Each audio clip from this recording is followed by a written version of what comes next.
आपका नाम कैनेडी है? Yeah. Why Kennedy US? मेरा नाम उदय शेट्टी है। पिछले 6 सालों में मैंने इतने लोगों को जान से मारा है कि गिनती भी याद नहीं। फर्ज करो कोई आदमी दुनिया के लिए मर चुका हो, पुलिस रिकॉर्ड में सभी सरकारी दस्तावेजों में उसका नाम मिट चुका हो, लेकिन असल में वो जिंदा हो और मुंबई की रातों में किराए का हत्यारा बनकर घूम रहा हो। Welcome to the black ticket. हम रिव्यू करने जा रहे हैं फिल्म कैनेडी को, जो ZEE5 पर रिलीज़ हुई है और इसे डायरेक्ट किया है अनुराग कश्यप ने। अब सवाल ये है कि वो आदमी लोगों को क्यों मार रहा है, और सबसे बड़ा सवाल ये है कि वो किसी खास इंसान को ढूंढ रहा है इतनी हत्याएं करते हुए, लेकिन आखिर वो इंसान कौन है जिस तक पहुंचने के लिए उसे इतनी सारी हत्याएं करनी पड़ रही हैं।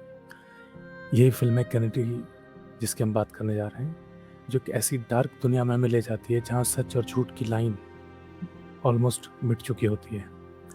फिल्म शुरू होते ही डायरेक्टर एक छोटा सा नोट दिखाते हैं। इस नोट में वो इशारा करते हैं कि मुंबई पुलिस का लेवल वक्त के साथ इतना ज़्यादा गिर गया है और कोविड के हालात के दौरान शहर के हालात भी बहुत ज़्यादा ख़राब हो चुके हैं। अब इसके बाद स्क्रीन पर एक पोएट की एक कविता की लाइन आती है, जिसका मतलब कुछ रफली इस तरह से है कि जब इंसान जवान होता है तो उसे लगता है कि वो सब कुछ जीत सकता है, लेकिन ज़िंदगी आगे चलकर उसे ऐसे मोड़ दिखाती है जहाँ खुशी की जगह निराशा और सिर्फ पागलपन आ सकता है। और अगर ध्यान से देखें तो ये फिल्म पूरी तरह जस्टिफाई करती है इस कोट को। कैनेडी को बनाया अनुराग कश्यप ने, जैसा कि पहले हम बात कर चुके हैं। वो एक ऐसे फिल्म मेकर है जिन्होंने अपने करियर में बहुत सारे हाईज भी देखे हैं और बहुत सारी ऊंचाइयां देखी हैं, लेकिन बहुत सारे मुश्किल दौर से भी गुजरे हैं। अब बात करते हैं कहानी की। फिल्म का जो मेन कैरेक्टर है कैनेडी, वो एक एक्स पुलिस ऑफिसर उदय शेट्टी होता है, लेकिन अब उसे इस नाम से नहीं जाना जाता। उसकी अलग एक पहचान है और उसका जो नया नाम है, नई पहचान है, वो कैनेडी के नाम से है। दुनिया को लगता है कि उदय शेट्टी मर चुका है, लेकिन असल में वो जिंदा है और करप्ट पुलिस वालों के लिए एक किराए का हत्यारा बन चुका है। वो लोगों को मारता है और हत्या के बाद एक छोटी सी चीज़ उस मरे हुए इंसान की अपने पास याद के तौर पर रख लेता है। जैसे जैसे हर हत्या के लिए उसे जो मोटिवेशन रहती है या फिर जो अफसोस होता है या उस चीज़ के लिए या एक मेमोरी बनाने के लिए कि फिर काउंट करने के लिए कि कितने लोगों को मारा है, उस वजह से वो सारी चीज़ें इकट्ठा करके रखता है। और लेकिन सिर्फ पैसों के लिए काम नहीं कर रहा है वो। असल में कैनेडी खुद भी किसी को ढूंढ रहा है, जैसे कि हमने पहले बात किया है, और वो तलाश उसकी आंखों में साफ साफ दिखाई देती है। और वो शायद किसी ऐसे इंसान को ढूंढ रहा है जिसे ढूंढना बहुत ज़रूरी भी है और बहुत मुश्किल भी। और एक पुलिस अफसर ने वादा किया उससे कि अगर कैनेडी उसके लिए ये सारे गंदे काम करता रहेगा तो वो उस आदमी तक उसकी पहुंचने में मदद करेगा। अब वो आदमी कौन है और कैनेडी उसे क्यों ढूंढ रहा है, ये जानने के लिए आपको फिल्म देखनी पड़ेगी। फिल्म में कैनेडी का किरदार जो निभाया है वो राहुल भट्ट ने निभाया है, और सच कहूँ तो उन्होंने इस रोल को इतने शानदार तरीके से निभाया है कि एक अलग तरह की और एक बहुत ही शानदार एक्टिंग किसे कहते हैं वो आपको देखने को मिलेगा राहुल भट्ट का इसमें। उनकी एक्टिंग बहुत ही शांत है। वो अपने क्राफ्ट पर जो अपना उनका क्राफ्ट जो उसको ड्रामेटिक नहीं होने देते, लेकिन उनके चेहरे पे एक सैडनेस, एक अजीब तरह का दुख, एक तलाश जो क्लियरली उनके चेहरे पे दिखाई देता है कि वो अपने आप से जूझ रहा है, अपने अतीत से जूझ रहा है, लेकिन उसका एक मकसद है जिसे उसे पूरा भी करना है।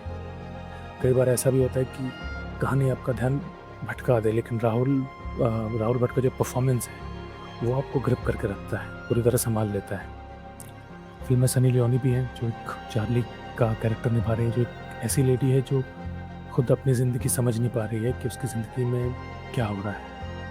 वो जिस दुनिया में रह रही है वो इतना अजीब और उलझा हुआ है कि कई बार उससे खुद भी यकीन नहीं होता कि वो क्या कर रही है।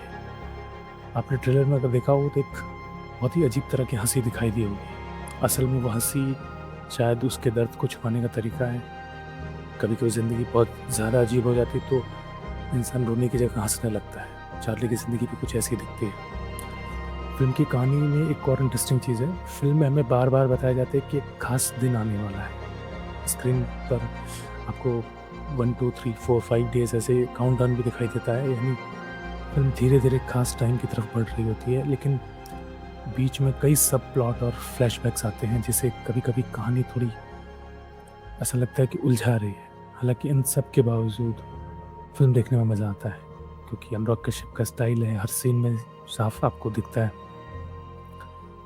फ़िल्म का म्यूज़िक काफ़ी ख़ास है, ये नॉर्मल म्यूज़िक नहीं लगेगा, आप जब फ़िल्म देखेंगे तो आपको पता चलेगा। कुछ जगहों पर जब मर्डर्स हो रहे हैं, हत्या के सीन के दौरान क्लासिकल म्यूज़िक बजता है, जो हिंदी सिनेमा में शायद मैंने पहली बार देखा है। दिलचस्प बात ये है कि जब स्क्रीन पर मर्डर्स और हत्याएँ दिखाई जा रही हैं, तो बैकग्राउंड में एक बहुत अच्छा म्यूज़िक बज रहा होता है, और कोई बीट या डांस वाला नहीं, एकदम क्लासिकल डार्क म्यूज़िक, जिससे वो सीन और ज़्यादा डरावना लगने लगता है। कई सीन ऐसे हैं जैसे आप किसी अंधेरे सपने की तरफ चल रहे हैं। हालाँकि फ़िल्म हर जगह परफेक्ट नहीं है। कुछ जगह ऐसा भी होता है कि फ़िल्म खुद को ज़रूरत से ज़्यादा समझाने की कोशिश करती है, लेकिन अगेन एक्टर्स का परफॉर्मेंस वो सँभाल लेता है। कई फ्लैशबैक इतना जल्दी बता दिए जाते हैं कि समझने में मुश्किल होता है कि कैनेडी आखिर किसको ढूँढ रहा है। अगर ये राज़ थोड़ा-सा देर से खुलता, तो कहानी में थोड़ा और ग्रिप बन सकता था।